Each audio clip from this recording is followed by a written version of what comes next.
হৃদয় থেকে যে কথা বের হয়ে আসে তা প্রভাব রাখে।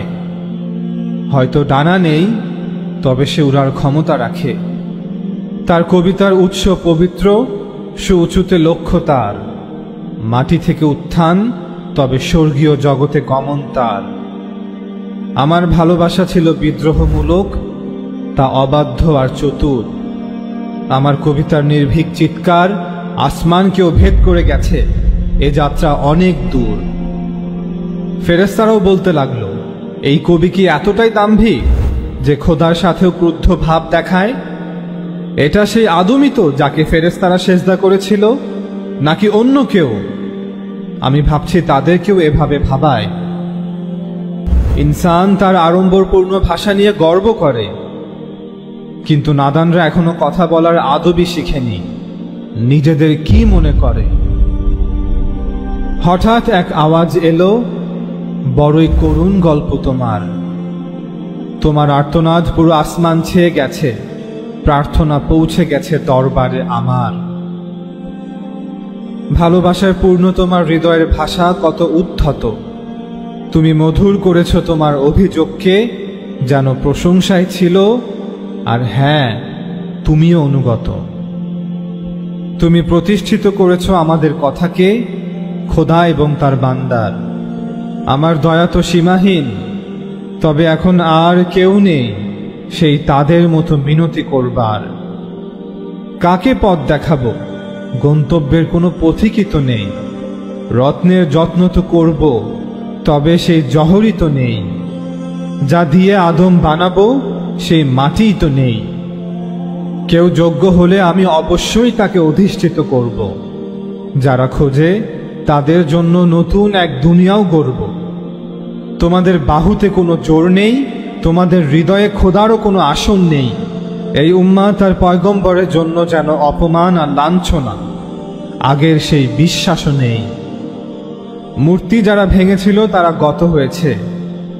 এখন যারা আছে তারা মূর্তির কারিগর, তাদের অনেক দেবতাও আছে। সেই ইব্রাহিম তার সন্তানরা নেই, আজর আর তার বংশধর আছে। মদ নতুন, মদ পানকারী নতুন, মদের পেয়ালাও আজ নতুন। তোমাদের কাবা নতুন, কাবার মূর্তি নতুন, তোমরাও নতুন। এক সময় ছিল যখন তিনিই সকল সৌন্দর্যের উৎস ছিল। বসন্তের মৌসুমে মরুভূমির ফুলই তোমাদের গর্ব ছিল। মুসলমান যেখানেই যেত তারা আল্লাহর প্রেমিক ছিল। একসময় শুধু তিনিই তোমাদের প্রিয় ছিল। সেই প্রিয় যার প্রতি এখন অবিশ্বাস এত। যাও নতুন খোদার সাথে, জমিনের দেবতাদের সাথে গোলামির চুক্তি করো, আবু জেহেল আর ওয়ালিদের মতো।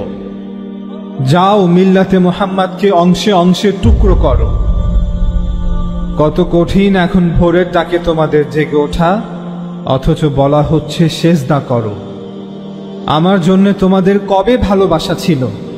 হ্যাঁ, এখন ঘুমই তোমাদের প্রিয়।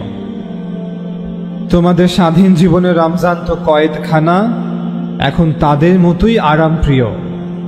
তোমরাই বলো, এটাই কি সেই আনুগত্য যার দাবি করো?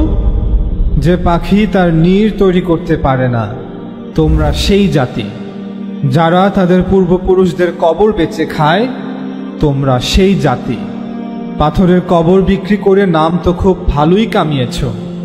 কে বলল পাথরের মূর্তি পেলে তা বিক্রি করবে না? মুসলিম জাতিকে আজ কি বানিয়েছ? কে পৃথিবী থেকে বাতিলকে মিটিয়েছিল? মানব জাতিকে গোলামি থেকে কে মুক্ত করেছিল? আমার কাবাকে সেজদা দিয়ে পূর্ণ কে করেছিল? আমার কোরআনকে কারা সিনার সাথে লাগিয়েছিল? তারা তো তোমাদেরই পূর্বপুরুষ ছিল।